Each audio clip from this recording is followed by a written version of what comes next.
बीसलपुर पहुंचे सीएम योगी ने पीलीभीत को दी बड़ी सौगात। विपक्षी पार्टियों पर जमकर बरसे सीएम योगी। बीसलपुर में सूबे के मुखिया योगी आदित्यनाथ ने पीलीभीत की पावन धरती पर पहुंचकर विपक्षियों पर जमकर निशाना साधा है। साथ ही उन्होंने कहा, हमने 2 बुलडोजर बनाए हैं, एक रोड पर चलाने के लिए और एक इत्र वाले मित्र के घर पर चलाने के लिए। मुख्यमंत्री योगी आदित्यनाथ की जनसभा में पहुंचे लगभग क्षेत्र के 1 लाख से ऊपर जनता ने योगी का पीलीभीत की पावन धरती बीसलपुर में आने पर जोरदार स्वागत किया। लाखों की संख्या में बीसलपुर पहुंची जनता ने सीएम योगी के भरोसे पर खरे उतरने की सौगात दे डाली। पीलीभीत की जनता ने कहा, पीलीभीत की 4 सीटों पर भाजपा का जोरदार परचम लहराएगा। बीसलपुर से विवेक वर्मा, बरखेड़ा से स्वामी प्रवक्तानंद के समर्थन में उतरे सीएम योगी आदित्यनाथ ने पूरनपुर से बाहर बीसलपुर का दौरा किया। लाखों की संख्या में पहुंचे समर्थकों ने तथा भारतीय जनता और हिंदू युवा वाहिनी के कार्यकर्ताओं ने सीएम योगी का जोरदार स्वागत किया। साथ ही सीएम योगी ने कहा, 22 में सरकार बनने के बाद हमारी सरकार 2 करोड़ युवाओं को टेबलेट बांटेगी। Adarsh Ujala news Pilibhit bureau chief Rahul Sharma के साथ रविंद्र कुमार। बिजली के लक्ष्य को प्राप्त कर दिया। बिजली आ रही है ना, मिल रही है ना। अब तो बिजली के लिए आपको इंतजार नहीं करना पड़ता है ना। ये है नया उत्तर प्रदेश। कोरोना कालखंड में आपने देखा होगा, इस सदी की सबसे बड़ी महामारी है, सबसे बड़ी महामारी। लेकिन भारत के अंदर प्रधानमंत्री मोदी जी के नेतृत्व में जीवन भी बचाएंगे, जीविका को भी बचाएंगे। जान है तो जहान है के नारे को, संकल्प को सार्थक करने का कार्य किया गया। फ्री में टेस्ट, फ्री में उपचार, फ्री में वैक्सीन और सबको वैक्सीन। आपने वैक्सीन ली? कितने लोगों ने वैक्सीन ली है? सड़क के उस पार क्या आप लोगों ने वैक्सीन नहीं ली है क्या? सड़क के उस पार भी मुझे बताओ, वैक्सीन ली है या नहीं ली है? जिन लोगों ने वैक्सीन ली है वे हाथ खड़ा करके थोड़ा बताएं। भाइयों बहनों, फ्री में वैक्सीन, सबको वैक्सीन। जब ये वैक्सीनेशन का कार्यक्रम प्रारंभ हुआ था, याद करिए, सपा ने, बसपा ने, कांग्रेस ने दुष्प्रचार किया था। आज प्रदेश में 70% लोगों ने पहली डोज ले ली है, 75% लोगों ने दूसरी डोज ले ली है। और उसके परिणाम स्वरूप आज लाभ क्या हुआ?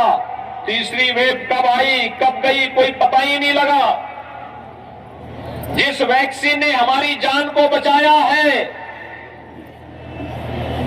विपक्ष के लोग बोलते थे ये मोदी वैक्सीन है, भाजपा वैक्सीन है। आज बोलने की आवश्यकता है, अगर मोदी वैक्सीन से और भाजपा वैक्सीन से जान बच रही है तो हम भाजपा को ही वोट देंगे। वैक्सीन के बारे में जो दुष्प्रचार करते थे उनको मुंह तोड़ जवाब देने की आवश्यकता है, बताने की आवश्यकता है कि गुमराह करके लोगों के जीवन के साथ खिलवाड़ करने वाले संकट के समय तो इनका कहीं अता पता नहीं था। मैं पूछना चाहता हूं, जब कोरोना आया था, कोरोना के दौरान बीजेपी सहयोग कर रही थी। मैंने स्वयं पीलीभीत का दौरा किया था।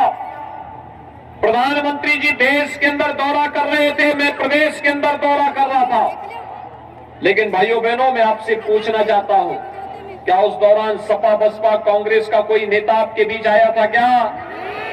हालचाल लेने के लिए आया था क्या? जो संकट का साथी नहीं, वह अवसरवादी होता है। अवसरवादी संकट का साथी डबल इंजन की सरकार थी, भारतीय जनता पार्टी थी। तो वोट भी भारतीय जनता पार्टी को मिलना चाहिए ना। सभी लोग सहमत हैं। और भाइयों बहनों, फ्री में वैक्सीन, सबको वैक्सीन तो दिया ही। डबल इंजन की सरकार है। मैं पीलीभीत किस पावन धरा को कोटि कोटि नमन करता हूं। पीलीभीत गोमती नदी का उद्गम स्थल भी है और ये नदी पीलीभीत से निकल करके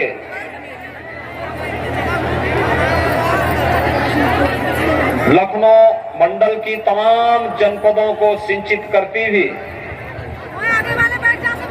काशी के पास मां गंगा में गोमती का मिलन होता है।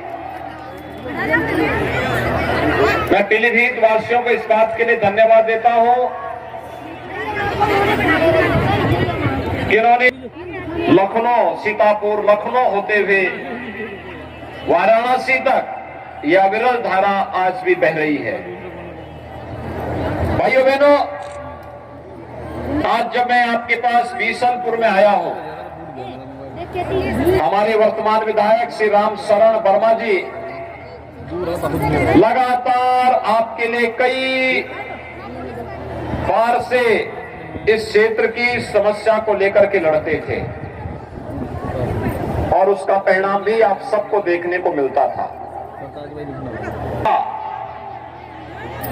और यहां पर तो उस समय समाजवादी पार्टी का जो विधायक था कैसे रामलीला की जमीन पर कब्जा करता था, कैसे झूठे मुकदमों में यहां के नागरिकों को, भारतीय जनता पार्टी के कार्यकर्ताओं को प्रताड़ित करता था, कैसे किसानों का शोषण करता था, कैसे यहां दंगे हो जाते थे, छोटी छोटी बात को लेकर दंगे होते थे। लेकिन पिछले 5 वर्षों के अंदर आपने भारतीय जनता पार्टी की डबल इंजन की सरकार की कार्यपद्धति को देखा होगा। इन 5 सालों में प्रदेश में कहीं दंगा हुआ? इन 5 वर्षों में कहीं रामलीला के मैदान में कहीं कब्जा हुआ? भाइयों बहनों, कब्जा तो नहीं हुआ, लेकिन अगर कहीं पहले किसी ने कब्जा किया था, उस कब्जे से मुक्त कराने का काम हम लोगों ने जरूर किया है इन 5 वर्षों में।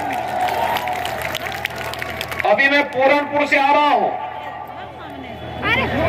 इससे भी बड़ा मैदान वहां पर 2017 में जब हम लोग आए थे, उससे पहले 12 से 17 के बीच उस रामलीला मैदान में भूमाफियाओं ने सत्ता के संरक्षण में समाजवादी पार्टी के गुर्गों ने कब्जा कर लिया था। जब हम लोग 17 में आए तो हमारे यहां के चारों विधायक मेरे पास आए थे और भाइयों बहनों, हम लोगों ने उस समय ये तय किया था कि अगर बुलडोजर सड़क बनाने का काम करेगा तो अवैध कब्जों को मुक्त कराने का काम भी करेगा। रामलीला मैदान वहां कब्जे से मुक्त है, सुरक्षित है।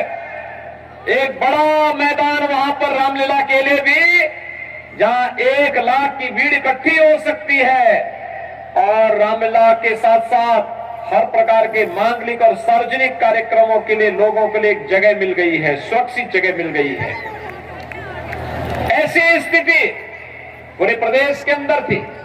भाइयों बहनों, याद करिए 2017 के पहले हर तीसरे दिन एक दंगा होता था, कर्फ्यू लगता था, महीनों कर्फ्यू रहता था, बाजार में बमबाजी होती थी, व्यापारी परेशान रहता था, महिलाएं असुरक्षित रहती। कर्फ्यू नहीं लगता, अब दंगे नहीं होते, अब बमबाजी नहीं होती। कर्फ्यू का स्थान ले लिया है कावड़ यात्रा ने। और भाइयों बहनों, कावड़ यात्री जब निकलता है तब बमबाजी नहीं होती, अब तो हर हर बम बम का नारा लगा करके कावड़ यात्री निकलता है, शानदार तरीके से निकलता है। न कोई उपद्रव, न अव्यवस्था, न अराजकता, न गुंडागर्दी। भाइयों बहनों, मैं केवल आपसे एक बात पूछना चाहता हूं, 2017 के पहले आपको बिजली मिलती थी? बिजली के भी उस समय जाति हुआ करती थी, बिजली का भी उस समय मजहब हुआ करता था।